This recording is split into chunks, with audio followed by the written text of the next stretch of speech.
Every parent knows the heartbreak of watching their child suffer in silence, hiding pain to appear strong. Staff Sergeant Dean Merrick carried that same stubborn pride, the kind that runs deep in military families, passed down through generations, of service members who learned early that showing weakness wasn't an option.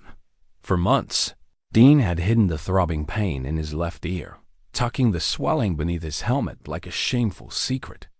He'd survived combat deployments and carried wounded brothers to safety, so surely he could handle a simple ear infection.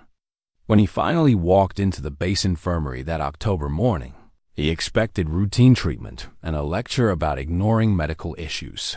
What he didn't expect was for Dr. Sarah Chun to stumble backward from the examination table, her face pale with shock, staring at something that shouldn't exist in any human body. What had Dean been carrying inside his ear all those months? Before we jump back in, tell us where you're tuning in from, and if this story touches you, make sure you're subscribed, because tomorrow I've saved something extra special for you. Asterisk. Fort Meridian sprawled across the Montana plains like a small city built from concrete and determination. Established in 1943, the base had weathered decades of changing military priorities, its mission evolving from training tank crews to housing specialized support units. The morning sun cast long shadows between the orderly rows of barracks, administrative buildings, and the modest medical facility that would soon become the center of an unthinkable mystery. Staff Sergeant Dean Merrick had called Fort Meridian home for the past 6 years, longer than he'd stayed anywhere since joining the Army at 19. At 42, he carried himself with the quiet confidence of a career soldier who'd earned his rank through competence rather than politics. His service record, contained within a thick manila folder locked in personnel files, told the story of 18 years of exemplary duty, commendations for leadership under fire, successful completion of advanced tactical training, and the kind of steady reliability that made superior officers sleep better at night. But even the most thorough examination of that file would reveal curious gaps, periods of deployment where the usual detailed reports gave way to redacted blocks of text, classified operations that existed only in the shadows of bureaucratic language. Dean himself rarely thought about those missing months, accepting them as part of the price of serving his country in ways that couldn't be discussed over family dinners. His personal quarters reflected the sparse efficiency of a man who'd learned to pack his life into a duffel bag. A few photographs on the nightstand showed happier times. His wedding day to Linda, their children's school pictures, snapshots from family camping trips before the divorce 3 years ago. The dissolution of his marriage hadn't been dramatic, no infidelity or abandonment, just the slow erosion that came when military duty demanded more than family life could sustain. Linda had tried to understand the changes in him after his last deployment. The way he'd wake in the middle of the night, disoriented and sweating. How he'd grown distant during conversations, his eyes unfocused as if listening to sounds only he could hear. She'd attributed it to the normal stress of military service, the accumulation of years spent in harm's way. When he'd started having trouble remembering simple things, appointments, conversations, even some of their shared memories, she'd suggested counseling. Dean had refused, insisting that real soldiers work through their problems without help. The divorce papers had been signed with the same quiet resignation that marked most of Dean's difficult decisions. Joint custody meant his teenage children, Sarah and Michael, spent alternate weekends at the base, sleeping on the pull-out couch in his small apartment and trying to bridge the growing gap between who their father had been and who he was becoming. Sarah, now 16, had inherited her mother's analytical mind and her father's stubborn streak. She noticed things: how he'd pause mid-sentence as if searching for lost words, how he'd sometimes stare at familiar objects as if seeing them for the first time. Michael, 2 years younger, approached his father's changes with the adaptive pragmatism of military children everywhere. If Dad was different now, then different was the new normal. He focused on the positives. His father's enhanced ability to hear approaching vehicles long before anyone else. His uncanny knack for detecting lies in conversation. The way he could navigate in complete darkness as if blessed with night vision. Dean's closest friend on base was Sergeant First Class Carlos Martinez, a compact man with graying temples who'd served alongside Dean in 2 deployments. Martinez possessed the rare combination of unwavering loyalty and the courage to speak uncomfortable truths when necessary. He'd been the one to finally convince Dean to seek medical attention for the ear that had been bothering him for months. "You look like hell, hermano," Martinez had said during their morning run the previous week, noting how Dean kept shaking his head as if trying to clear water from his ears. "When's the last time you saw a doctor?" Dean had deflected with humor, claiming that real soldiers didn't need doctors for minor inconveniences. But Martinez had pressed the issue with the persistence of someone who'd pulled wounded friends from burning vehicles and knew the difference between toughness and foolish pride. The truth was that Dean had been avoiding medical attention for reasons he couldn't quite articulate. Something about hospitals and examination rooms triggered a vague anxiety that seemed disconnected from any specific memory. The smell of antiseptic made his skin crawl. The sight of medical instruments caused his pulse to quicken in ways that had nothing to do with normal nervousness. Yet the pain in his ear had become impossible to ignore. What had started as a minor irritation had evolved into a constant throbbing that interfered with sleep and concentration. More troubling were the sounds, whispers, and electronic pulses that seemed to emanate from inside his own head.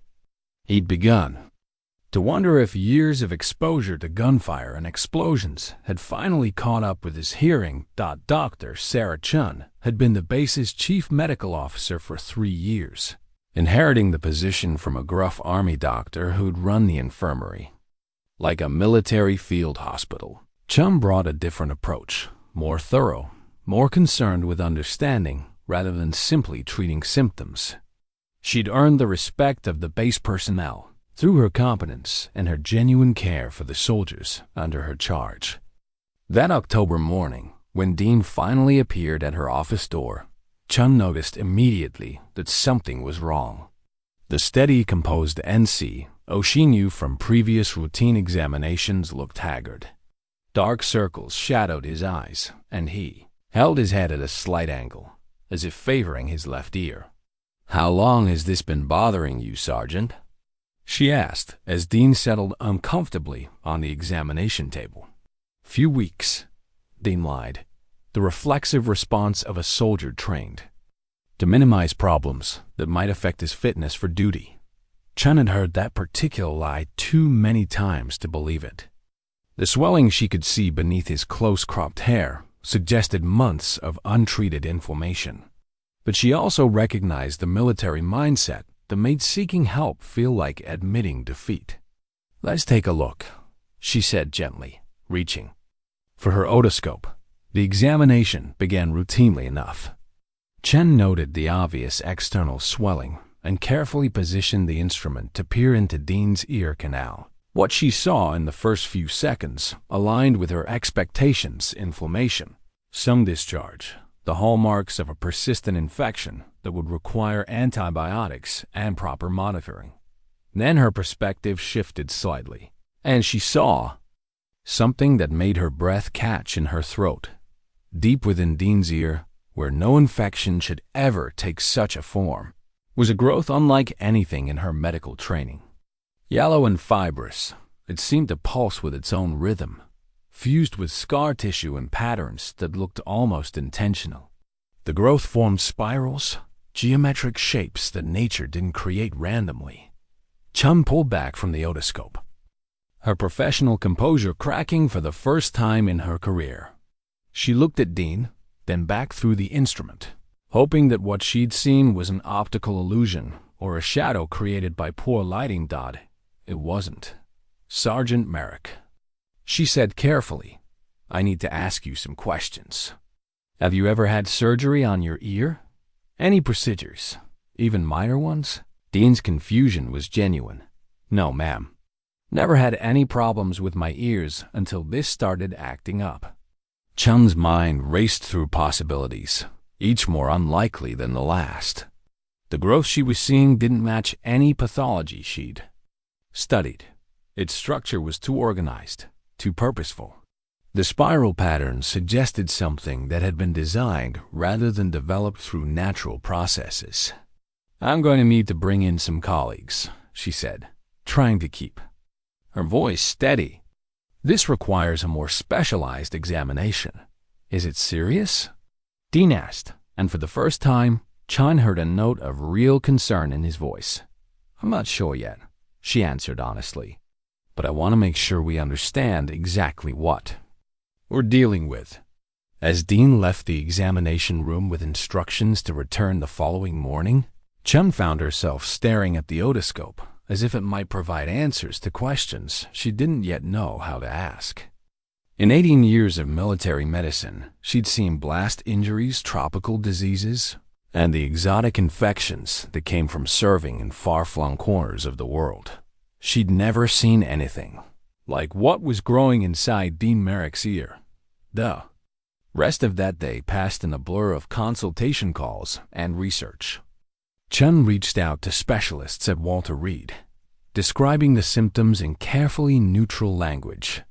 She pulled every relevant medical journal and searched databases for anything that might explain what she'd observed. Nothing came close. As evening fell over Fort Meridian, Chun sat in her office reviewing Dean's service record, looking for any clue that might explain his condition. The file was impressively thick for an NCO, filled with commendations and efficiency reports that painted the picture of an exemplary soldier. But scattered throughout the chronological record were gaps, deployment periods with minimal documentation, medical records that had been classified beyond her clearance level, references to units and operations that weren't listed in standard military databases. For the first time since becoming the base's chief medical officer, Dr. Sarah Chun felt completely out of her depth. Whatever was growing inside Dean Merrick's ear, she was certain of one thing. This was far beyond the scope of routine military medicine. Outside her office window, the base settled into its evening routine. Soldiers finished their duties, families gathered for dinner, and the comforting rhythms of military life continued unchanged. None of them knew that everything was about to change. Dr. Chun arrived at the medical facility 2 hours before her scheduled appointment with Dean, unable to sleep after a night spent researching medical anomalies. She'd brought her digital camera, determined to document whatever she'd observed the previous day. If her eyes had deceived her, she needed proof. If they hadn't, she needed evidence. Dean appeared at precisely 0800 hours, his military punctuality unchanged, despite the obvious discomfort etched across his features. The swelling around his left ear had worsened overnight, creating an asymmetry that made his head appear slightly misshapen. "How did you sleep, Sergeant?" Chun asked as she prepared her examination equipment. "Like a baby," Dean replied automatically, though the dark circles under his eyes told a different story. The truth was that he'd been awakened repeatedly by sounds that seemed to come from inside his own skull, electronic beeping, distant voices speaking in languages he couldn't identify, and underneath it all, a low humming that felt more like vibration than sound. Chun positioned the otoscope with steady hands, despite the tremor of anticipation running through her system. She peered into Dean's ear canal, adjusting the angle and focus until the growth came into clear view. What she saw this time was worse than her memory had suggested. The yellow, fibrous mass had grown visibly larger in just 24 hours. The spiral patterns were more defined now, creating geometric shapes that reminded her of circuit boards or neural pathways. Most disturbing were the areas where the growth had fused with Dean's natural ear tissue, creating hybrid structures that pulsed with a rhythm that didn't match his heartbeat. Chun's hands began to shake, as she tried to process what she was seeing. This wasn't any form of infection or tumor she'd encountered in medical literature. The organized structure of the growth suggested something that had been engineered, cultivated, designed for a specific purpose. She pulled back from the otoscope and reached for her camera, her movements sharp with barely controlled urgency. "Doctor," Dean's voice carried a note of concern. "What's wrong?" "I need to take some photographs for consultation purposes," Chun said, trying to keep her voice professional. "This is more complex than I initially thought." The flash of the camera seemed to trigger something in Dean's expression.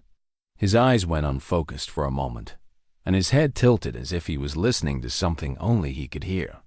"Flash photography can sometimes cause discomfort," Chun said, misinterpreting his reaction. "Are you experiencing any pain?" Dean blinked several times, his focus returning gradually. "No pain. Just, did you hear that?" "Hear what?" "Nothing." "Never mind." But Chun was now watching Dean with heightened attention. The camera flash had definitely triggered some kind of response, though she couldn't categorize what she'd observed. It wasn't pain or discomfort. It was more like recognition, as if some part of Dean's brain had responded to a familiar stimulus. She took several more photographs, noting that each flash produced the same subtle reaction. Dean's eyes would lose focus, his breathing would change slightly, and his posture would shift as if he was listening to instructions. "Sergeant Merrick, I need to ask you some very specific questions, and I need you to answer as honestly as possible. Your health may depend on it." Dean straightened, responding to the seriousness in her tone. "Yes, ma'am." "Have you ever been unconscious for extended periods during your military service? Perhaps during medical procedures or training exercises?" "Not that I recall. Standard field medicine, but nothing major." "What about gaps in your memory? Periods where you can't account for your time or activities?" This question seemed to strike something deeper. Dean's expression grew troubled, and he was quiet for a long moment before answering. "Sometimes I have trouble remembering details from my last deployment, but that's normal, right? Combat stress. Adrenaline things get fuzzy." Chun nodded, but she was thinking about the classified sections in his service record. "How long was that deployment?" 8 months. We were doing training exercises with Allied forces, mostly routine stuff." "And you remember all 8 months clearly?"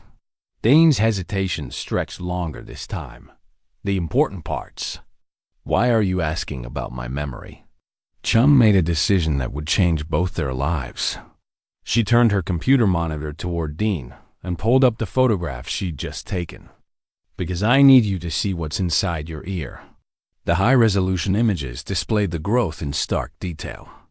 The yellow mass dominated the frame, its spiral patterns clearly visible, diffusion with natural tissue undeniable. It looked like something from a science fiction film, organic and technological at the same time. Dean stared at the screen in silence, his face cycling through confusion, disbelief, and finally, a deep unease that seemed to come from somewhere beyond conscious thought. "That's impossible," he said quietly. "I agree, but it's there." Dean leaned closer to the monitor, studying the images with the analytical mind that had made him an effective NCO. "It looks almost like it was put there intentionally." "That's exactly what I was thinking, and that's why I need to bring in specialists. This is beyond anything I've encountered in military medicine." Dean's response surprised her. Instead of relief at the prospect of expert help, his face darkened with something approaching fear. "Who are you planning to contact?" "Medical researchers. Possibly some doctors at Walter Reed who specialize in unusual pathologies." "No." Dean's voice was sharp, authoritative. "No outside specialists. Sergeant, you need specialized care. This growth could be dangerous, and I'm not qualified to." Said no outside specialists. Dean stood from the examination table, his military bearing returning despite his obvious distress. "Can you treat it here on base?" Chum studied his face, recognizing the fear beneath his authoritative tone. "Dean, I'm trying to help you." "Whatever this is, hiding it won't make it go away." "I'm not hiding anything. I just prefer to keep this within military channels." But even as he said it, Dean felt the lie settling uncomfortably in his chest. Some instinct he couldn't name was screaming warnings about outside attention, about civilian doctors and researchers who might ask questions that had dangerous answers. Chun made another decision. "I'm going to contact Colonel Hayes. This needs to go up the chain of command." Dean's reaction was immediate and visceral. "You can't do that. I'm the chief medical officer. If I have a soldier with an unexplained medical condition that could be contagious or pose a threat to base personnel, I have a duty to report it. It's not contagious." "How could you possibly know that?" Dean opened his mouth to respond, then stopped. He didn't know how he knew, but the certainty was absolute. The growth wasn't an infection that could spread to others. It was something else entirely, something specific to him. "I just know," he said weakly. Chun was already reaching for her phone. "I'm sorry, Dean, but this is bigger than both of us." Now, as she dialed Colonel Hayes' office, Dean felt a familiar sensation. The electronic humming in his ear intensified, and underneath it, he could swear he heard voices speaking in urgent, clipped tones. The words were unclear, but the emotion was unmistakable. Warning. For the first time since walking into the medical facility, Dean Merrick understood that whatever was growing inside his ear was just the beginning of something much larger and more dangerous than a simple medical anomaly. The photographs on Dr. Chun's computer screen stared back at him like evidence of a crime he couldn't remember committing. And somewhere in the depths of his modified memory, something was stirring to life fragments of procedures, voices in sterile rooms, and the growing certainty that 18 years of faithful military service had cost him more than he'd ever imagined. Dr. Mara Ellison received a consultation request at her research facility outside Denver, 3 hours after Dr. Chun's call to Colonel Hayes. The message was professionally worded but carried undertones of urgency that triggered memories Mara had spent years trying to suppress. A soldier with an unusual growth pattern in his ear, possibly requiring specialized consultation from researchers familiar with atypical military medical presentations. At 56, Mara had built a reputation as one of the country's leading experts in unexplained military health incidents. Her modest office was lined with filing cabinets containing decades of research into clusters of neurological symptoms, mysterious illnesses that affected specific units, and medical anomalies that defied conventional diagnosis. The centerpiece of her workspace was a leather-bound research journal, worn from years of use, its pages filled with meticulous notes connecting seemingly isolated incidents into disturbing patterns. The journal contained names, dates, and locations that told a story military leadership preferred to keep buried. Soldiers who developed inexplicable symptoms after routine training exercises. Entire units that experienced memory gaps following classified operations. Medical conditions that appeared in clusters, affecting only personnel with specific security clearances. Mara's expertise in these matters hadn't developed by accident. 15 years earlier, she'd been Dr. Mara Ellison, military researcher, working on projects that pushed the boundaries of human enhancement and performance modification.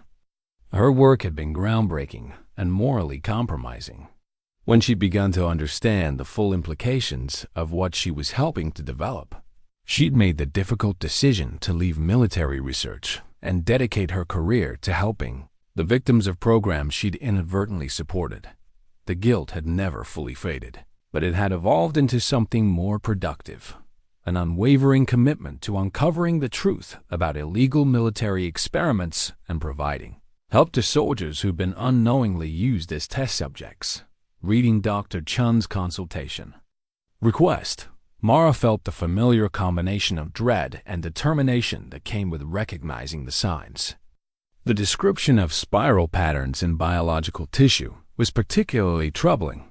She'd seen similar formations before in subjects who'd been exposed to experimental neurological enhancement procedures. She reached for her journal and flipped to a section marked with red tabs.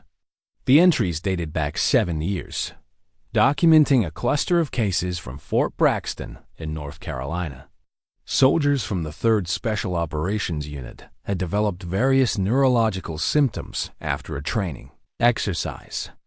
The official report blamed exposure to an industrial chemical, but Mara's investigation had uncovered evidence of something far more sinister. Among the affected soldiers had been Staff Sergeant Dean Merrick. Mara stared at the name on the page, her pen hovering over notes she'd written years ago. According to her records, Dean had been one of 12 soldiers who'd experienced memory loss and auditory disturbances following what the military had termed specialized training exercises. The cases had been classified, the soldiers reassigned to different units, and the investigation quietly closed. Now Dean was exhibiting new symptoms that suggested whatever had been done to him was still active, still evolving. Mara reached for her phone and dialed Dr. Chun's number. The conversation that followed was carefully worded, both women aware that military phones were routinely monitored. "I've reviewed your consultation request," Mara said. "I believe I can provide some insight into your patient's condition. With permission, I'd like to visit your facility. How soon could you be here?" Chun's relief was evident, even through the encrypted connection. "I can be there tomorrow morning, but I should warn you, this case may be more complex than standard medical protocols can address." "What do you mean?" Mara chose her words carefully. Sometimes unusual medical presentations in military personnel have non-medical origins. I specialize in helping soldiers who've been affected by experimental programs that weren't fully disclosed to participants. The silence on the line stretched long enough that Mara wondered if the connection had been lost.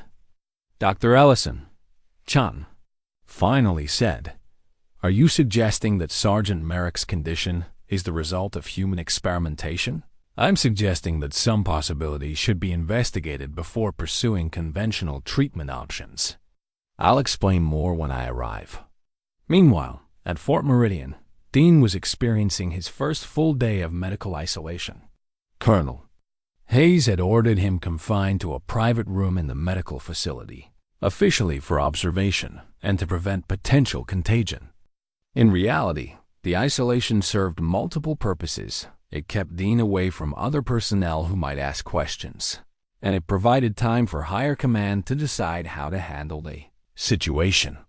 Dean spent the long hours lying on the narrow hospital bed, staring at the ceiling and trying to make sense of the voices in his head. They were becoming clearer, more distinct.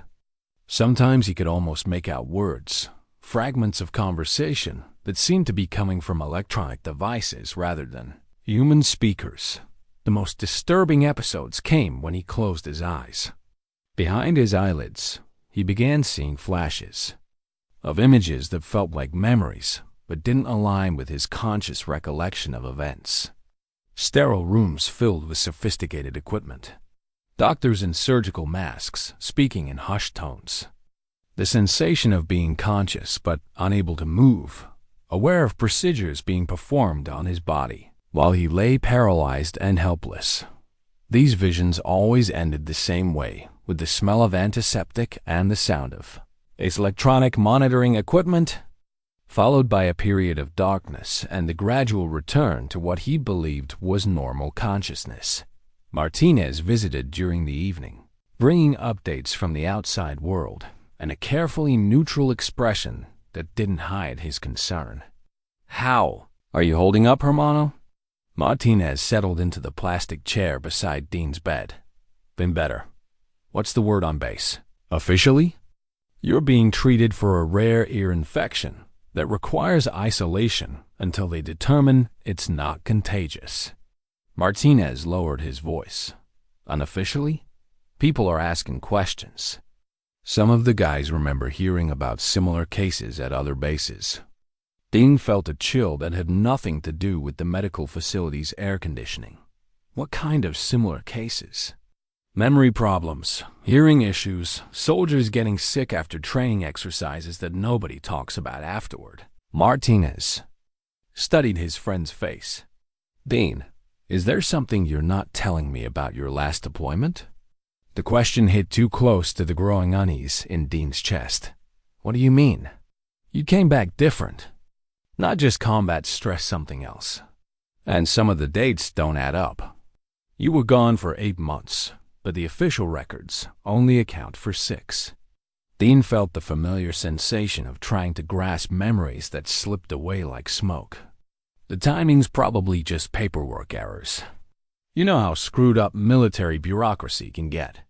But Martinez had known Dean too long to accept easy explanations.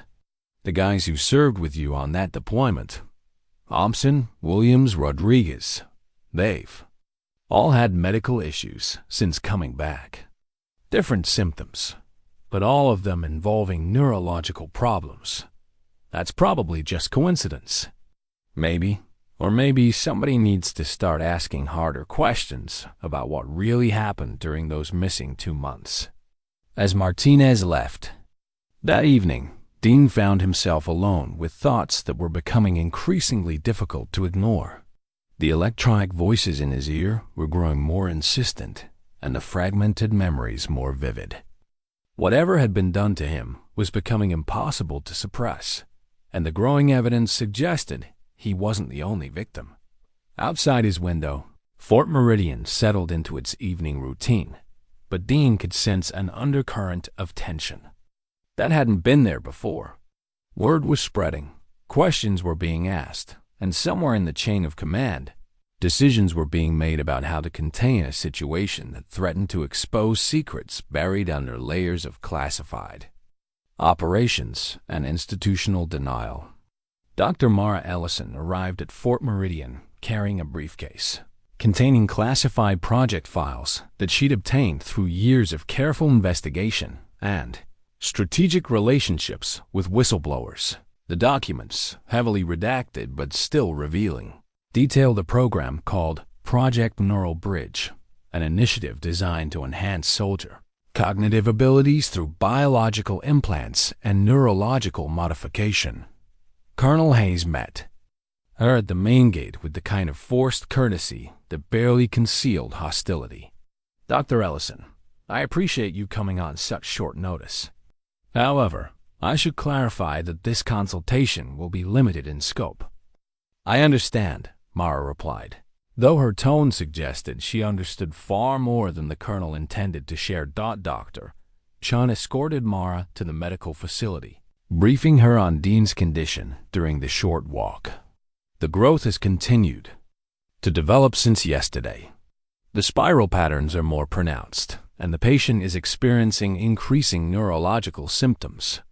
What kind of neurological symptoms? Auditory disturbances, memory gaps, and what appear to be episodes of disorientation triggered by certain stimuli, particularly bright lights or electronic sounds. Mara nodded grimly. These symptoms aligned perfectly with the cases documented in her research. Before I examine the patient, I need to share some information that might provide context for what you're seeing. In a secure conference room, Mara opened her briefcase and removed several heavily redacted documents. 7 years ago, I investigated a cluster of neurological symptoms affecting soldiers from the 3rd Special Operations Unit. Sergeant Merrick was among those affected. Dr. Chun studied the documents, her medical training allowing her to decipher the clinical language despite the extensive redactions.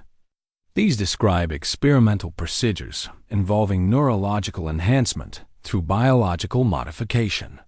Exactly. The project was officially discontinued after several subjects experienced severe adverse reactions. However, my research suggests that the discontinuation was more about relocating and refining the program rather than ending it. Colonel Hayes had been listening from the doorway, his expression growing darker with each revelation. "Dr. Ellison, you're discussing classified materials in a non-secure environment." "I'm discussing the medical history of a patient who requires treatment," Mara replied calmly. "Unless you're suggesting that Sergeant Merrick's healthcare should be compromised to protect institutional secrets." The tension in the room was palpable, but Chun intervened before it could escalate. "I think we should focus on helping Sergeant Merrick.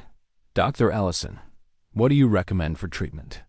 "First, I need to examine him and assess the extent of the modifications. Then we need to understand what specific procedures were performed and determine whether they're still active." When Mara met Dean in his isolation room, the connection was immediate and profound. Despite having no conscious memory of their previous encounters, Dean responded to her presence with a mixture of recognition and relief that surprised them both. "Sergeant Merrick, I'm Dr. Ellison. I specialize in helping soldiers who've experienced unusual medical situations related to their military service." Dean studied her face, searching for something he couldn't quite identify. "Have we met before?" "Not exactly," Mara said carefully. "But I've worked with other soldiers who've had experiences similar to what you're going through now." She began her examination by reviewing the photographs Dr. Chun had taken, comparing them to similar images in her files. The spiral patterns in Dean's ear matched formations she documented in other subjects, but the level of development was far more advanced. "Sergeant, I'm going to ask you some questions, and I need you to try to answer honestly, even if the memories seem unclear or fragmented." Dean nodded, though he felt a familiar anxiety rising in his chest. "Do you remember anything unusual about your last deployment? Procedures, medical examinations, periods of lost time?" The question triggered a cascade of fragmented images in Dean's mind. White rooms with sophisticated equipment, voices speaking in clinical tones about subject responsiveness and integration protocols. The sensation of being awake but unable to move, watching procedures being performed on his body. "I remember some things," Dean said slowly, "but they don't feel like real memories, more like dreams or nightmares. That's actually common with subjects who've undergone certain types of procedures. Memory suppression is often part of the process." Dr. Chun was taking careful notes, documenting every detail of the interaction. "Dr. Ellison, are you saying that Sergeant Merrick's memories were deliberately altered?" "I'm saying that the technology exists to modify both memory and neurological function, and that Sergeant Merrick's symptoms are consistent with exposure to such procedures." Dean felt a surge of anger that seemed to come from somewhere deeper than conscious thought. "You're telling me that my own military used me as a lab rat?" "I'm telling you that you're not alone, and that what was done to you wasn't your fault," Mara said gently. "But we need to understand the extent of the modifications before we can determine how to help you." She removed a small electronic device from her briefcase, a scanner designed to detect unusual electromagnetic signatures in biological tissue. As she moved it near Dean's ear, the device began emitting a rapid series of beeps. "What's that measuring?" Chun asked. "Neural activity and electromagnetic fields. The growth in Sergeant Merrick's ear is generating electrical impulses that are far more complex than anything found in natural tissue." Dean suddenly sat up straighter, his eyes losing focus. "Do you hear that?" "Hear what?" both doctors asked simultaneously. Voices, multiple people talking about containing the situation. Dean's voice carried a note of alarm. "There," saying my name. Mara and Chun exchanged glances. "Sergeant, I need you to focus on my voice," Mara said firmly. "What you're experiencing is likely electronic surveillance being conducted through the modifications in your ear. Can you understand what they're saying?" Dean concentrated, his face tightening with effort. Something about transfer protocols and asset retrieval. His eyes snapped back into focus, meeting Mara's gaze. They're talking about moving me somewhere. We need to accelerate our timeline, Mara said to Chun. If they're planning to transfer him, we may not have much time to gather evidence or provide treatment. Colonel Hayes chose that moment to enter the room, his expression suggesting that their conversation had been monitored. Dr. Ellison, your consultation time is concluded. Sergeant Merrick needs rest, and you're no longer authorized to examine. Classified personnel. Classified personnel? Mara stood to face him. Sergeant Merrick is a patient requiring medical care, not a classified asset. That determination is above your clearance level. Please gather your materials and prepare for escort off the base. Dean watched the confrontation with growing understanding that his situation was far more complex and dangerous than he'd imagined. The voices in his ear were becoming clearer, and what he was hearing suggested that his medical condition was the least of his problems. Whatever had been done to him 7 years ago was still active, still being monitored, and the people responsible were moving to contain the exposure before it could threaten their ongoing operations. The military transport manifest that Dr. Mara Ellison discovered, buried in archived logistics files, would have been unremarkable to anyone unfamiliar with military documentation. Standard forms recording the movement of personnel and equipment from Fort Braxton to what was listed as Training Facility Delta 7. But Mara's years of investigating classified operations had taught her to recognize discrepancies that others might overlook. According to official deployment records, Dean's unit had been conducting routine training exercises in North Carolina during the dates listed on the manifest. However, the transport documents showed his unit being moved to a facility in Nevada, a facility that didn't appear in any standard military directory. Working from her hotel room near Fort Meridian, Mara cross-referenced the manifest with other documents she'd obtained over the years. The pattern that emerged was deeply troubling. Multiple units from different bases had been transported to the same unlisted facility during similar timeframes, always under the cover of routine training exercises. More disturbing were the medical transport records she found buried in the logistics files. Every unit that had visited the Nevada facility had required medical evacuation for multiple personnel soldiers suffering from what were consistently described as training-related injuries. That required specialized treatment at classified medical facilities. Back at Fort Meridian, Dean was experiencing the most severe episode yet. The voices in his ear had become a constant stream of communication, and he was beginning to understand that he was hearing real-time surveillance and operational planning. The realization was both terrifying and strangely empowering for the first time in years. He was gaining insight into the forces that had shaped his life without his knowledge.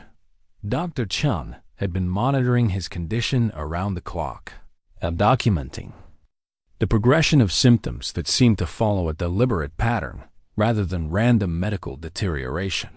The growth in his ear was responding to external stimuli in ways that suggested sophisticated engineering rather than natural biological processes. Sergeant, can you describe what you're hearing now? Chun asked during her evening examination. Dean closed his eyes, concentrating on the electronic voices. Multiple conversations.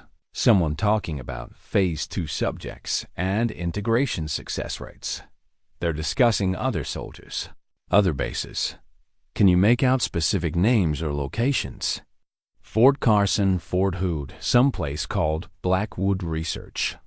Dean opened, his eyes meeting Chun's gaze.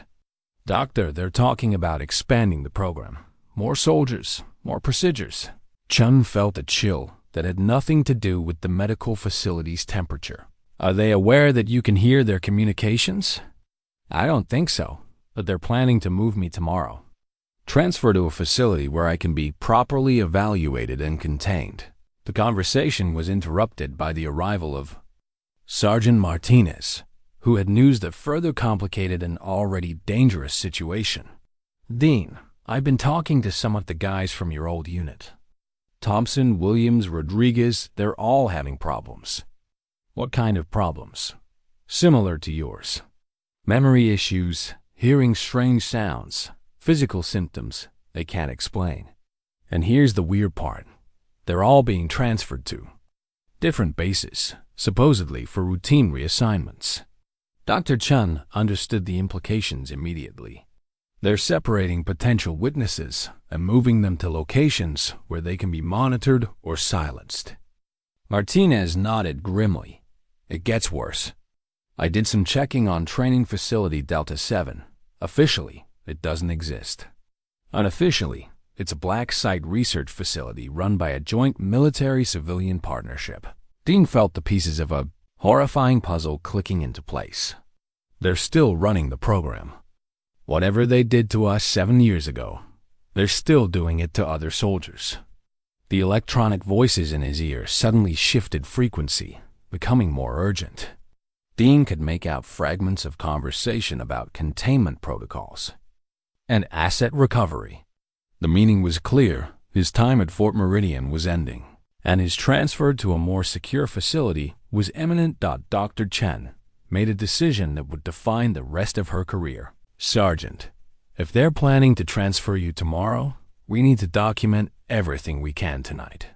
Whatever evidence we can gather about your condition and the procedures that created it might be the only way to help other soldiers who've been affected. She began a comprehensive examination, photographing the growth from multiple angles and conducting tests to measure the electromagnetic activity emanating from Dean's ear.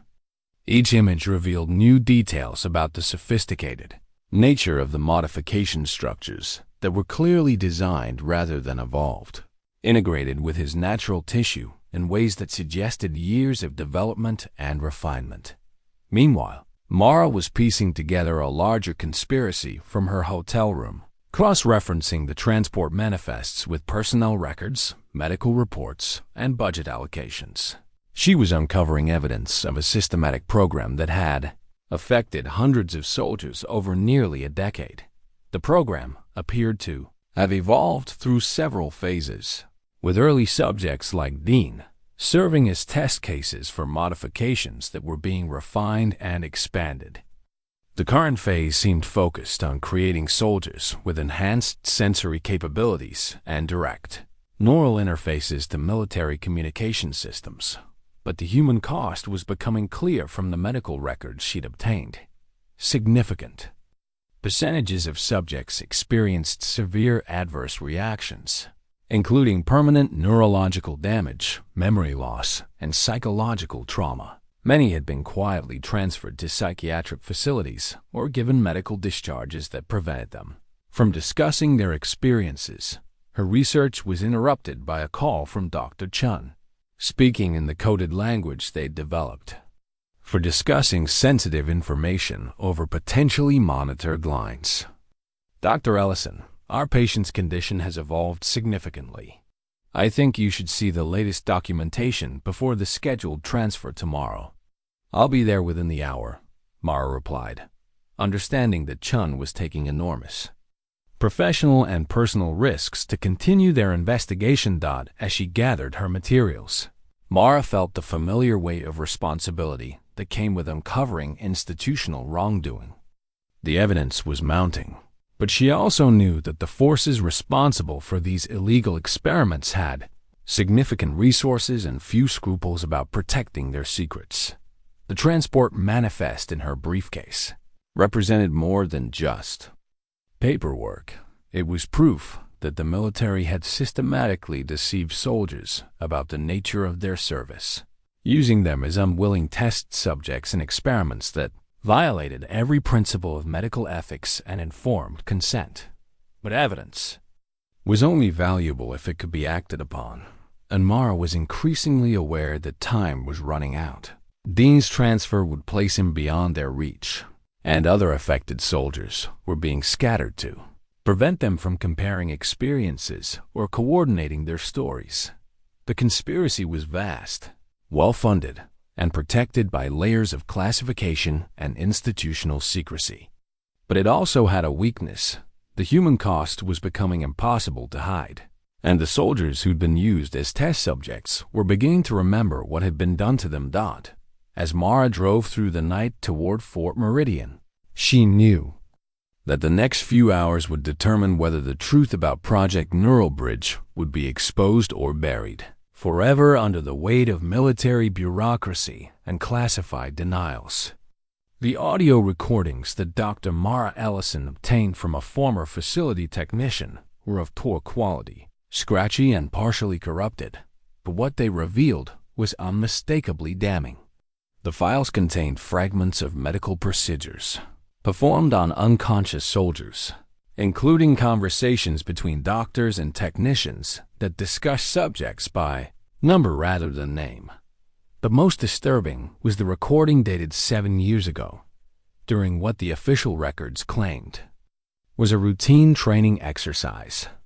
Through the static and electronic interference, Dean Merrick's voice could be clearly heard saying, "I can hear everything. Why can't I move? Please, somebody help me." The technician who had provided the recordings, a man named David Park, who'd worked at the Nevada facility before his conscience forced him to quit, had risked his freedom and possibly his life to preserve evidence of what he'd witnessed. His documentation showed that soldiers were fully conscious during the neural modification procedures, but paralyzed by chemical agents that prevented them from moving or speaking coherently. Mara played the recordings for Dean and Dr. Chun in the early hours of the morning, watching Dean's face as he heard his own voice pleading for help during procedures he couldn't consciously remember. "That's me," Dean said quietly, his voice tight with controlled emotion. "I remember feeling terrified but not being able to understand why." The recordings revealed the clinical precision with which the experiments had been conducted. Doctors discussed integration success rates and neural pathway modifications, while their subjects lay helpless on operating tables. The procedures involved implanting biological technology into specific areas of the brain and inner ear, creating interfaces that could enhance sensory input and establish direct communication links to external systems. "They turned us into living radios," Dean said, the full horror of his situation becoming clear. "We can receive their transmissions, but they didn't expect us to retain consciousness enough to understand what we were hearing." Dr. Chun had been analyzing the technical aspects of the procedures described in the recordings. "The modifications are incredibly sophisticated. They've essentially created biological circuits that can interface with electronic systems while integrating with natural neural pathways." "But why?" Dean asked. "What was the point of all this?" Mara had been researching that question for years. Enhanced soldiers, the ability to communicate directly with command structures, receive data streams in real time, and process sensory information beyond normal human capabilities. You and the others were prototypes for a new kind of military asset. The conversations continued through the night, with Dean gradually recovering more memories as the recordings triggered suppressed recollections. He remembered the facility in Nevada's sterile corridors, laboratories filled with equipment he couldn't identify, and the constant presence of researchers who treated him and his fellow soldiers like experimental subjects rather than human beings. Martinez arrived before dawn with news that added urgency to their situation. "Thompson just called me from Fort Carson. He's been scheduled for emergency medical evaluation, same kind of language they used before transferring other guys from our unit." "How many others have been transferred?" Mara asked. "As far as I can tell, at least 8 soldiers from our original unit, plus soldiers from other units who went through similar training exercises. They're being scattered across different bases and medical facilities." Dean felt the voices in his ear becoming more agitated, the electronic chatter increasing in frequency and urgency. "They know we're talking. I can hear them discussing containment, protocols, and asset recovery." Dr. Chun looked up from her notes. "Sergeant, can you make out specific details about their plans?" Dean concentrated, filtering through the overlapping conversations, multiple teams being deployed to different locations. They're coordinating simultaneous transfers to prevent subjects from communicating with each other. The implication was clear. This was a coordinated operation to silence witnesses and prevent the exposure of illegal experimentation. But it also revealed the scope of the program, involving multiple facilities and hundreds of personnel. Mara made a decision that would put all of them at risk. We need to contact the other soldiers before they can be transferred. If we can coordinate their stories and gather testimony from multiple sources, we might have enough evidence to expose the entire program. That's extremely dangerous, Chan warned. We're talking about going up against a classified program with significant resources and government backing. The alternative is letting them continue to use soldiers as unwilling test subjects, Mara replied. How many more Dean Merricks are they going to create before someone stops them? Dean's enhanced hearing suddenly picked up a conversation that made his blood run cold. They're moving up the timeline. Transfer protocols are being activated immediately. Martinez looked out the window and saw vehicles approaching the medical facility. We've got company. Multiple military vehicles, not standard base traffic. The situation had reached a critical point. Colonel Hayes and his superiors had clearly decided that the risks of exposure outweighed the benefits of maintaining the facade of routine medical care. Dean would be transferred to a secure facility where his testimony could be controlled or eliminated entirely. But the recordings and transport manifests represented evidence that could expose the entire conspiracy if they could be preserved and disseminated.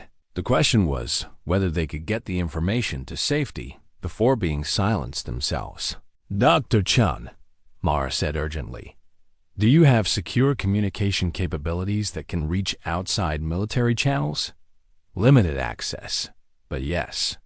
We need to transmit copies of everything we've gathered to multiple locations, media contacts, congressional oversight committees, medical ethics boards. If they're moving to contain us, our only protection is making the information too widespread to suppress. Dean was listening to the electronic chatter with increasing alarm. They're discussing more than just transfers. There's talk about permanent containment solutions for compromised assets. The euphemistic language barely concealed the deadly implications. The program's administrators had decided that some secrets were worth killing to protect. As military vehicles surrounded the medical facility, the four conspirators faced a choice that would define not only their own futures, but the fate of hundreds of soldiers who'd been unknowingly used in illegal experiments. The audio recordings contained in Mara's briefcase represented more than just evidence. They were the voices of soldiers who'd been betrayed by the institution they'd sworn to serve, calling out for help from operating tables where they'd been transformed into unwilling subjects in a program that valued technological advancement over human dignity. The time for careful investigation and academic research had ended. Now it was a race against institutional forces that would stop at nothing to protect their secrets and continue their experiments on a new generation of unsuspecting soldiers. The DNA test results that Dr. Chun had quietly ordered from an independent laboratory arrived via encrypted email, just as military vehicles were positioning themselves around the medical facility. What she found in the genetic analysis would reframe everything they thought they understood about Dean's condition and the scope of the conspiracy. The laboratory report was clinical in its language, but devastating in its implications. The biological growth in Dean's ear contained genetic material that was only partially human. Sophisticated genetic markers indicated the presence of artificially synthesized DNA sequences that didn't exist in nature sequences that had been engineered to integrate with human neural tissue while maintaining their own distinct properties. This isn't just medical experimentation, Chan said, her voice barely steady as she shared the results with Mara and Dean. This is genetic engineering on a level that shouldn't be possible with current technology. Mara studied the report, her years of research providing context for findings that would have seemed like science fiction to most medical professionals. The genetic modifications explain why the growth responds to electromagnetic signals, and why Dean can receive transmissions. They've created hybrid tissue that functions as both biological and technological interface. Dean felt a chill that went deeper than fear. It was the realization that his body had been fundamentally altered at the genetic level, turned into something that was no longer entirely human. What does this mean for me? Am I still... You're still you, Mara said firmly. But you've been enhanced in ways that go far beyond what we initially understood. The implications were staggering. If the military had developed technology capable of genetic modification and biological enhancement, the soldiers affected weren't just victims of illegal medical experiments. They were prototypes for a new form of human enhancement that could revolutionize warfare and create superhuman capabilities. But as they processed this revelation, an even more shocking discovery emerged from Dean's enhanced hearing. Colonel Hayes was approaching the medical facility, but the conversation Dean was intercepting revealed that Hayes wasn't just a complicit administrator trying to contain the situation. "Colonel Hayes to base command," Dean repeated the transmission. He was hearing, "Confirming successful integration of neural interface. Requesting permission to activate enhanced capabilities for containment operation." The three of them stared at each other as the full implication became clear. Colonel Hayes wasn't just aware of the program. He was a successful test subject whose modifications had been completed and perfected. "How long has he been enhanced?" Chun asked. Dean concentrated on the electronic chatter flowing through his modified neural pathways. "From what I'm hearing, the colonel underwent the procedures 5 years ago. He's been using his enhancements to monitor and control other subjects." The pieces of the conspiracy suddenly snapped into focus with terrifying clarity. The program hadn't been discontinued, it had been perfected. Early subjects like Dean had experienced complications because they were test cases for technology that was still being developed. But later subjects, including Colonel Hayes, had received refined procedures that successfully integrated the enhancements while maintaining full functionality. "There are others," Dean said, his enhanced hearing picking up a broader network of communications. Multiple enhanced personnel in command positions at different bases. They're not just running experiments, they're building a network of enhanced military leaders. Mara felt the walls of institutional conspiracy closing around them with a completeness she'd never imagined. They're not just enhancing individual soldiers. They're systematically modifying the command structure itself. The realization explained so many of the obstacles they'd encountered in their investigation. Enhanced officers with direct neural interfaces to surveillance systems would be able to monitor and control information flow with unprecedented efficiency. The program's security wasn't just protected by classification. It was managed by personnel whose loyalties had been modified along with their biology. Dr. Chen was analyzing the technical aspects of what they'd discovered. If Colonel Hayes has successful integration, why is Dean experiencing problems? "Because I'm an older model," Dean said grimly. "The early procedures weren't perfected. We were supposed to be disposable prototypes." The audio recordings took on new significance. With this understanding, the soldiers who'd experienced complications weren't failed experiments. They were the foundation upon which successful enhancements had been built. Their suffering had provided the data necessary to perfect procedures that were now being used to create enhanced officers throughout the military command structure. But Dean's malfunction had become an unexpected asset. While successful subjects like Colonel Hayes had their enhanced capabilities under full external control, Dean's compromised integration allowed him to access the network without being controlled by it. He could hear their communications, but they couldn't monitor his thoughts or control his actions. "We're not just dealing with illegal experimentation," Mara said, the full scope finally becoming clear. "We're looking at a systematic infiltration of the military command structure by enhanced personnel who may not even realize their loyalties have been modified." The vehicles outside were positioning for what appeared to be a coordinated assault on the medical facility. But now they understood that this wasn't just about containing witnesses. It was about protecting a conspiracy that reached into the highest levels of military leadership. Dean's enhanced hearing revealed the coordination of the operation with chilling efficiency. Multiple teams were moving simultaneously against different targets, not just Dean, but other compromised subjects at bases across the country. The program's administrators had decided to eliminate all evidence of the failed early experiments, while protecting the successful integration of enhanced personnel into command positions. Thompson, Williams, Rodriguez, they're all being targeted for elimination, Dean reported, translating the encrypted communications he was intercepting. "This isn't just about transferring witnesses. They're planning to silence everyone who could expose the program." Dr. Chun looked at the DNA test results with new understanding.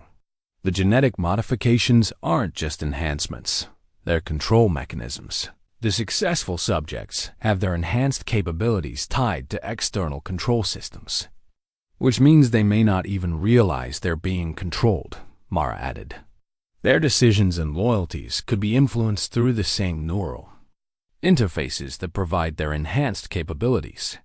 Dean felt a surge of anger that seemed to activate something deeper in his modified neural pathways. For a moment, his enhanced hearing expanded dramatically, allowing him to access communications across multiple networks simultaneously. The scope of the conspiracy was vast. Enhanced personnel in intelligence agencies, defense contractors, and congressional oversight committees. The program had succeeded beyond its original scope, creating a network of enhanced individuals who were unknowingly serving the interests of whoever controlled the neuromodification technology. But Dean's anger also revealed the potential for resistance. His compromised integration might prevent external control, but it also allowed him to access the network in ways that successful subjects couldn't. He wasn't just a failed experiment. He was potentially the key to exposing and dismantling the entire conspiracy. As military forces prepared to storm the medical facility, the four conspirators faced a choice that would determine not just their own survival, but the future of human autonomy in an age of biological enhancement and neural control. The emergency evacuation orders that Colonel Hayes issued to Fort Meridian personnel were masterfully crafted documents that would fool any casual observer. Citing a potential biological contamination event requiring immediate base evacuation, the orders provided perfect cover for eliminating witnesses while maintaining plausible deniability. Dr. Chun recognized the documents for what they truly were: death warrants disguised as safety protocols. Everyone not directly involved in containment operations must evacuate within 6 hours. Chun read from the official order that had appeared on her computer screen. All personnel will be debriefed at designated relocation facilities. Mara understood the implications immediately. Relocation facilities where their testimony can be controlled or their memories modified to eliminate inconvenient recollections. Dean's enhanced hearing was picking up the coordinated nature of the operation with frightening clarity. Similar evacuation orders were being issued at bases across the country, each one targeting locations where compromised subjects or potential witnesses were stationed. The efficiency of the coordination suggested years of planning and preparation. Fort Carson, Fort Hood, Fort Beaver, they're all being evacuated simultaneously, Dean reported, translating the encrypted communications flowing through his neural interface. This isn't reactive crisis management. This is a carefully orchestrated operation to eliminate everyone who could expose the program. Martinez had been monitoring base communications through conventional channels, confirming the official narrative that was being constructed. They're telling everyone it's a precautionary measure due to potential exposure to an unknown pathogen. Personnel are being loaded onto transport vehicles and moved to temporary facilities. Dr. Chun felt the weight of professional and moral obligation pressing down on her. We have maybe 4 hours before the last evacuation transports leave. After that, anyone who could corroborate our evidence will be scattered across multiple facilities where they can be isolated and controlled. The race against time had multiple dimensions. Not only did they need to preserve and transmit the evidence they'd gathered, but they also had to find a way to warn other potential victims before they could be silenced. The audio recordings, transport manifests, DNA test results, and classified documents represented a devastating case against the illegal experimentation program if they could get the information to people who had the authority and courage to act on it. That Mara had been using her secure communication equipment to contact allies in Congress, medical ethics oversight committees, and investigative journalism networks. But the responses she was receiving suggested that the conspiracy's reach extended into civilian oversight institutions as well. Senator Morrison's office won't take my calls, she reported. The Medical Ethics Board claims they have no jurisdiction over classified military programs. Even my contacts at major newspapers are being told by their editors that national security concerns prevent them from investigating the story. Dean's ability to intercept communications was revealing the coordination behind these rejections. They're systematically blocking every avenue of exposure. Enhanced personnel in key positions are ensuring that our evidence never reaches people who could act on it. The realization that they were facing an enemy with near total control over information flow was daunting, but it also revealed potential vulnerabilities. The conspiracy's strength, its integration into existing power structures, was also its weakness. The enhanced personnel who protected the program were dependent on the neural modification technology that could potentially be disrupted or overridden. Dean, can you access the network communications well enough to understand how the control systems work? Mara asked. Dean concentrated, pushing his damaged neural interface to its limits. The effort was painful, triggering waves of disorientation and sensory overload, but it also provided unprecedented access to the program's operational systems. It's like a hierarchy, he said, his voice strained from the mental effort. Lower-level enhanced personnel receive instructions through their neural interfaces, but they're also being monitored constantly. Higher-level subjects have more autonomy, but they're all connected to central control systems. Dr. Chun was taking notes, recognizing the medical implications of what Dean was describing.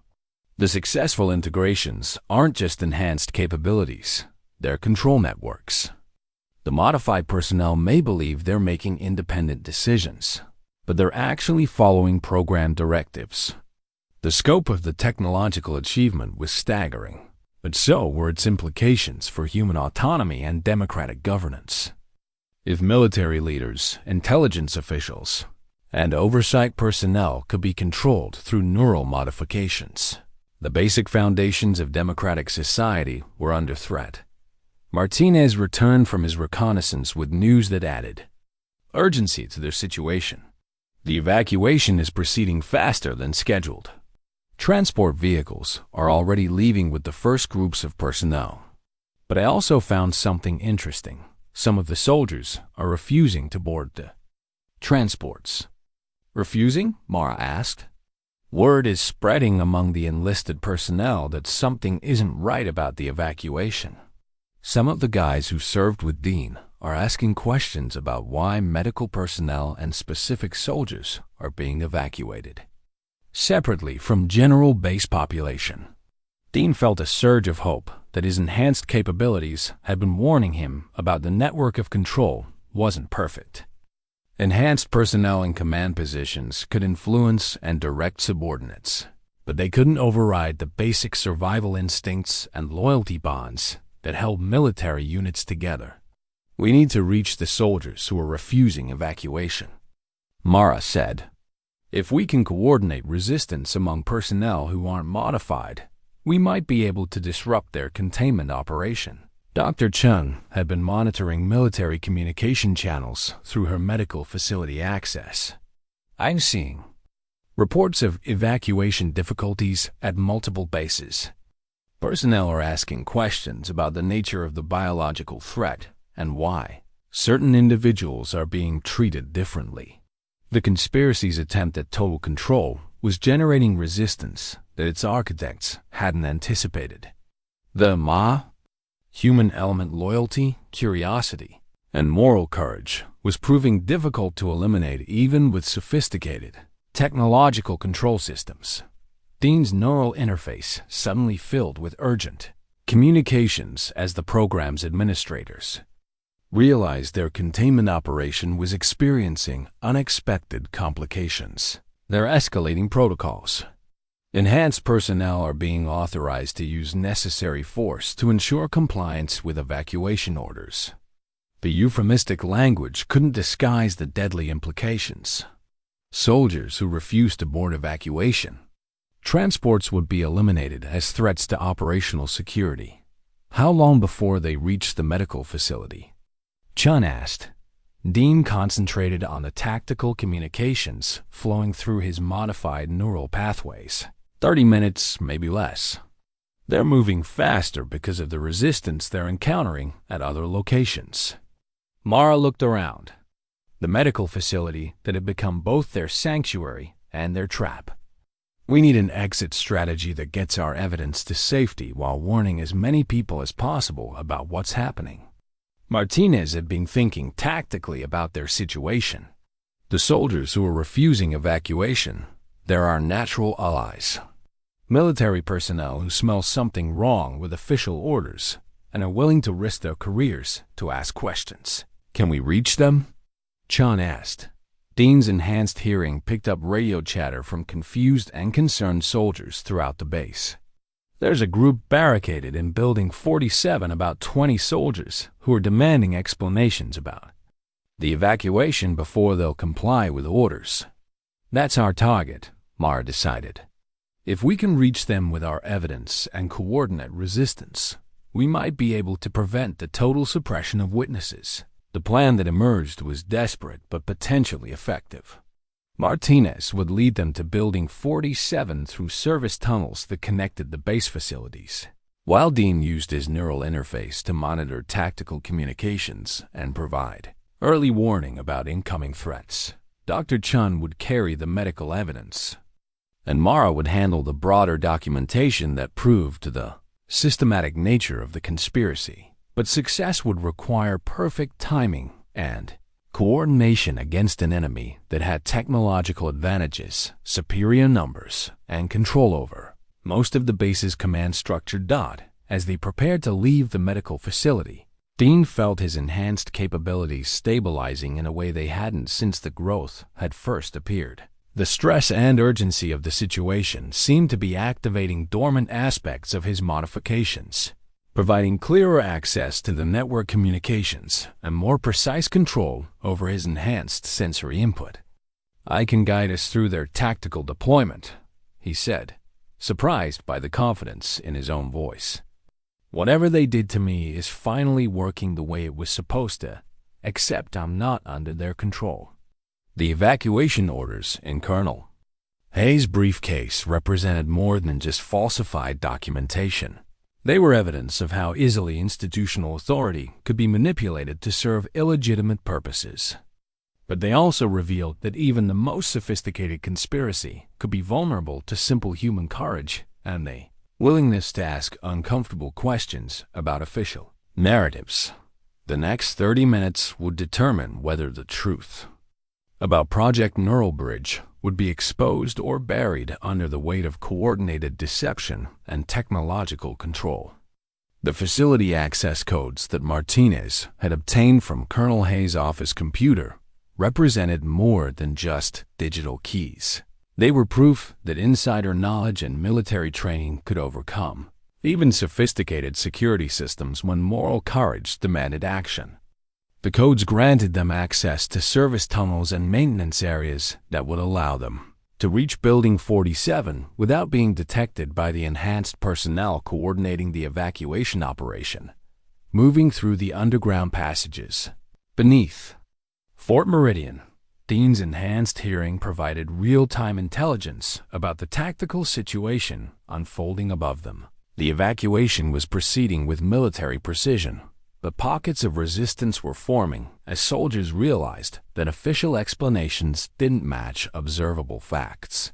Building 47 is still secure, Dean reported, translating the encrypted communications flowing through his neural interface. But they're surrounded. Enhanced personnel are positioning for a coordinated assault if the soldiers don't comply with evacuation orders within the next 15 minutes. Dr. Chun carried her medical bag containing all the physical evidence they'd gathered. Photographs, DNA test results, and documentation that proved the systematic nature of the illegal experimentation. Every piece of evidence represented months or years of careful investigation that could be lost if they failed to reach safety. Mara had been monitoring her secure communication devices during their movement through the tunnels, and the news was increasingly grim. I'm getting reports from contacts at other bases. Soldiers who refused evacuation are being classified as suffering from psychological breaks and are being forcibly sedated and transported to psychiatric facilities. The euphemistic language barely disguised the systematic elimination of witnesses through medical kidnapping and involuntary commitment. Anyone who questioned official narratives or refused to cooperate with containment protocols was being removed from circulation through seemingly legitimate medical interventions. When they emerged from the service tunnel into Building 47's basement, they found 23 soldiers who had barricaded themselves into the facility's communications center. The group included several NCOs and junior officers who had served long enough to recognize when official orders didn't align with legitimate military operations.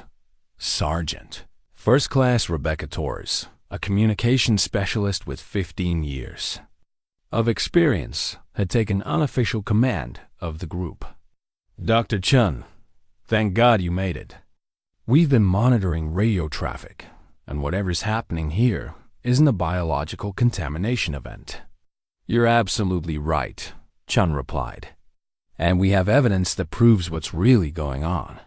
As Mara and Chun shared their documentation with the assembled soldiers, Dean used his enhanced capabilities to monitor the tactical situation outside the building. Enhanced personnel were coordinating with what appeared to be civilian contractors, highly trained individuals who weren't wearing military uniforms but were armed with sophisticated equipment and operating under military command authority. We've got multiple teams converging on our position, Dean announced. But there's something else. I'm detecting enhanced personnel among the contractors. This isn't just a military operation. The realization that enhanced individuals had been placed in civilian organizations added another layer to the conspiracy. If the neural modification technology had been shared with defense contractors or intelligence agencies, the scope of potential control extended far beyond military command. Structures.Torres had been reviewing the evidence with the analytical skills that had made her an effective communications specialist. This explains why some of our recent orders seem to come from sources that couldn't be verified through normal channels. If enhanced personnel are integrated throughout the command structure, they could issue orders that bypass normal oversight. Dr. Chun began treating several soldiers who were showing early symptoms similar to Dean's condition: auditory disturbances, memory gaps, and physical signs of neural modification. The realization that the experimental program was still active and affecting current personnel added urgency to their resistance efforts. How many of you have participated in special training exercises or medical evaluations that seemed unusual? Chun asked. 7 soldiers raised their hands, and their descriptions of their experiences matched the patterns documented in Dean's case. They had been exposed to procedures disguised as routine military activities, and the modifications were beginning to manifest as they reached activation thresholds. Mara was using the building's communication equipment to attempt contact with external oversight agencies, but the responses she received confirmed their worst fears about the conspiracy's reach. Congressional oversight committees, medical ethics boards, even federal law enforcement agencies. They're all being told that this is a classified national security operation that's outside their jurisdiction. Dean's enhanced hearing suddenly detected a change in the tactical communications surrounding their position. They're moving to direct assault protocols. Enhanced personnel have been authorized to use lethal force to prevent the spread of classified information. The soldiers in Building 47 faced a choice that would define their careers and possibly their lives. They could surrender to authorities who claimed to represent legitimate military command, or they could continue resisting orders that their training and instincts told them were illegal and immoral. Torres made the decision for the group. We swore an oath to defend the Constitution against all enemies, foreign and domestic. If our own command structure has been compromised by illegal experimentation and technological control, then our duty is clear. The access codes that had brought them to this moment represented more than just digital security. They symbolized the power of individuals to penetrate institutional secrecy when moral courage demanded action. But the codes also revealed the vulnerability of even the virus. Most sophisticated systems to insider knowledge and determination. The broadcast equipment in Building 47's communications center became the focal point of their desperate attempt to expose the conspiracy before they could be silenced. Sergeant Torres had maintained the facility's external communication capabilities despite orders to shut down all non-essential systems, and her foresight provided their only opportunity to transmit evidence beyond the base's controlled information networks. Dean's enhanced hearing detected the approaching assault teams with unprecedented clarity, his modified neural pathways providing real-time tactical intelligence that would have been impossible through conventional means. Multiple breach teams positioning at all entrances. They're coordinating for simultaneous entry in approximately 3 minutes. Dr. Chun was rapidly digitizing their medical evidence, uploading photographs and test results to multiple secure servers while Mara prepared the broader documentation for transmission. Every second of delay increased the risk that years of investigation would be lost when the building was overrun. I've got connections to congressional oversight systems, Torres reported from the communication console, but they're not responding to priority channels because enhanced personnel in those offices are blocking our access, Mara replied grimly. We need to find communication pathways that bypass official channels entirely. Dean's neural interface was providing more than just tactical awareness. He was beginning to understand the structure of the network that connected enhanced personnel across multiple institutions. The realization that came with this insight was both terrifying and empowering. I can access their command protocols, he said, his voice carrying a confidence that surprised everyone in the room. The neural modifications that allow them to coordinate also create vulnerabilities in their communication systems. Martinez had positioned himself at the building's main entrance, coordinating defensive preparations with the other soldiers. Dean, whatever you're planning to do, you need to do it now. We've got vehicles surrounding the building, and they're not here for negotiation.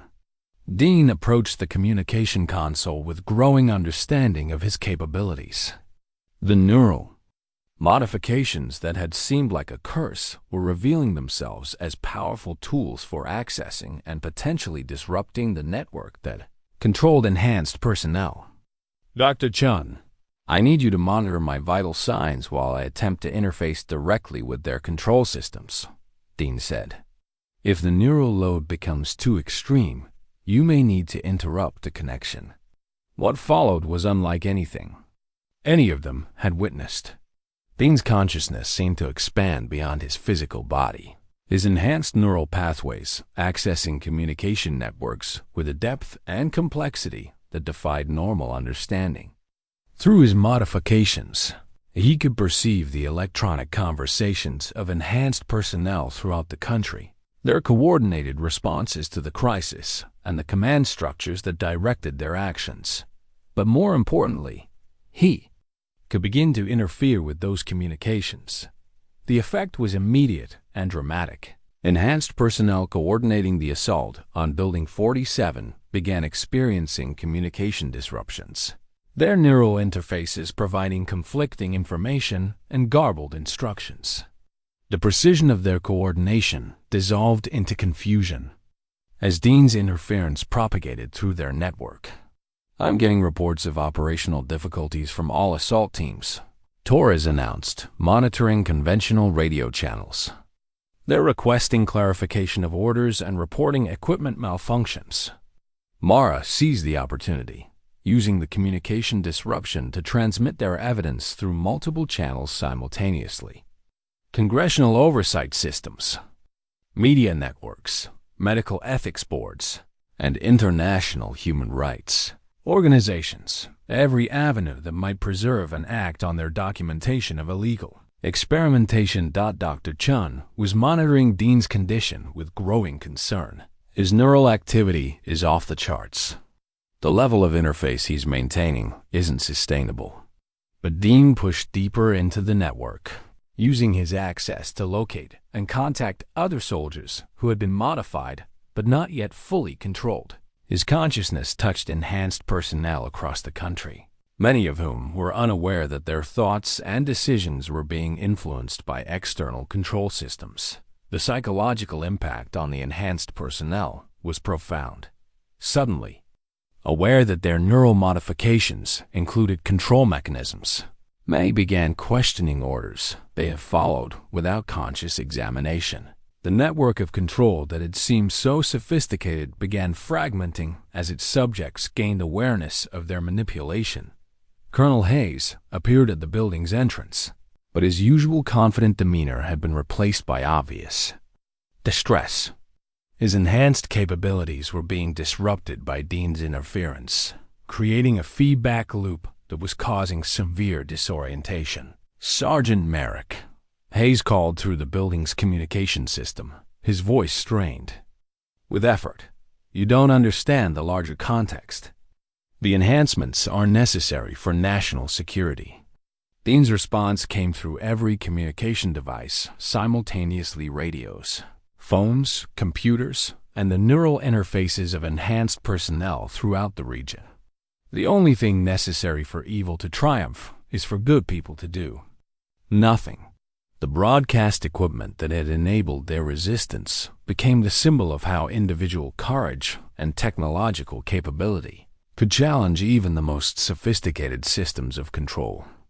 Through Dean's neural interface with the communication systems, their evidence was spreading beyond any ability to contain or suppress, but the effort was taking a devastating toll on Dean's modified neural pathways, and Dr. Chun realized that his enhanced capabilities might not survive the level of interface he was maintaining to disrupt the conspiracy's control network. 6 months after the events at Fort Meridian, the congressional hearing gavel that called the Senate Armed Services Committee to order had become a symbol of accountability that Dean Merrick never expected to witness. The mahogany artifact, worn, smooth by decades of use in oversight hearings, represented the institutional mechanisms through which democracy could confront its own failures and demand justice for those who had served with honor only to be betrayed by the systems they trusted. Dean sat at the witness table, his left ear bearing visible scarring from the surgical removal of the biological modifications that had nearly cost him his life. The procedure had been voluntary, a choice between keeping enhanced capabilities that came with the risk of external control, or accepting permanent hearing loss in exchange for complete neural autonomy. The decision had been difficult, but Dean valued his independence more than any technological advantage. Sergeant Merrick, Senator Patricia Williams, addressed him with the respect due to a soldier who had sacrificed his health to expose institutional wrongdoing. Can you describe for the committee the extent of the Project Neural Bridge program as you understand it? Dean's testimony was precise and devastating. Over the course of 4 hours, he detailed not just his own experience, but the systematic program of illegal experimentation that had affected hundreds of military personnel over nearly a decade. His enhanced capabilities, even in their damaged state, had provided him with unprecedented insight into the scope of the conspiracy. The program operated through multiple phases, Dean explained to the packed hearing room. Early subjects like myself were essentially test cases for procedures that were later refined and used to create enhanced personnel in command positions throughout the military and intelligence communities. Dr. Mara Ellison, now serving as the director of a newly established Congressional Oversight Committee for Military Medical Ethics, provided expert testimony that contextualized Dean's experience within the broader pattern of illegal human experimentation. Her research journal, once a private record of individual cases, had become the foundation for comprehensive legislation protecting soldiers from unauthorized medical procedures. The most disturbing aspect of Project Neural Bridge, Mara testified, wasn't just the illegal experimentation on unwilling subjects, but the systematic infiltration of command structures by enhanced personnel whose decision-making capabilities had been compromised by external control systems. The hearing revealed that the conspiracy had extended far beyond military installations. Enhanced personnel had been placed in defense contracting firms, intelligence agencies, and even congressional oversight positions, creating a network of controlled individuals who could influence policy and suppress investigations that threatened the program's security. Dr. Sarah Chun, who had received commendation for her role in exposing the conspiracy, described the medical implications of the genetic modifications that had been performed on unwilling subjects. The technology involved represents advances in genetic engineering and neural interface development that are decades ahead of publicly acknowledged research. The ethical violations involved in developing and testing this technology are unprecedented in modern medical history. Colonel Hayes, stripped of rank and facing federal charges for his role in the conspiracy, had provided testimony in exchange for a reduced sentence. His account of how enhanced personnel were recruited and controlled provided crucial insight into the program's operations. The individuals running Project Neural Bridge convinced enhanced subjects that they were serving national security interests. Hayes testified, his voice carrying the weight of someone who had discovered his own manipulation. The neural modifications included influence protocols that made questioning orders or reporting concerns extremely difficult. Many of us believed we were making independent decisions when we were actually following program directives. Sergeant Martinez, now serving as an advocate for affected veterans, had helped coordinate support services for soldiers who had been unknowingly modified. The network of enhanced veterans was providing mutual support while working to identify and assist others who had been affected by the program. The hardest part for most of these soldiers, Martinez explained to the committee, isn't the physical effects of the modifications. It's coming to terms with the fact that an institution they served faithfully had used them as unwilling test subjects in experiments that violated every principle of military honor and medical ethics. Linda Merrick had traveled from Montana to attend the hearings, her presence representing the family members who had watched their loved ones change in ways they couldn't understand. The truth about Dean's modifications had brought them closer together. Their relationship rebuilt on a foundation of honesty and shared commitment to preventing similar betrayals.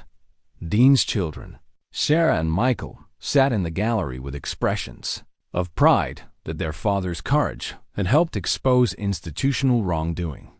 The teenager who had once noticed subtle changes in her father's behavior now understood that those changes had been the result of illegal medical procedures rather than normal combat stress. The legislation that emerged from the hearings, though, Military Medical Ethics Protection Act established comprehensive safeguards against unauthorized experimentation and created independent oversight mechanisms for all military medical research.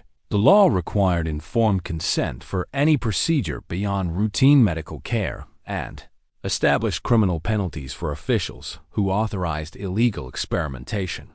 But for Dean, the most meaningful outcome was the establishment of a support network for enhanced veterans who were dealing with the long-term consequences of their modifications. Some chose to keep their enhanced capabilities despite the risks, while others, like Dean, opted for surgical removal to ensure their autonomy. The memorial wall at Arlington National Cemetery now included the names of soldiers who died as a result of complications from illegal military experiments. Dean visited the memorial regularly, honoring comrades who hadn't survived the procedures that had been forced upon them without their knowledge or consent. Standing before the memorial on a crisp autumn morning, Dean reflected on the cost of institutional betrayal and the price of institutional accountability. The enhanced hearing he'd lost in the surgical removal of his modifications had been replaced by something more valuable: the knowledge that his sacrifice had helped prevent future generations of soldiers from experiencing similar betrayals. The congressional hearing gavel that had symbolized justice was now displayed in the lobby of the Veterans Medical Ethics Advocacy Center, a reminder that democratic institutions, however flawed, could still be called upon to confront wrongdoing and demand accountability from those who wielded power without oversight. Dean's journey from unwilling test, subject to congressional witness, represented more than personal vindication. It demonstrated that individual courage, when supported by institutional mechanisms for accountability, could challenge even the most sophisticated systems of deception and control.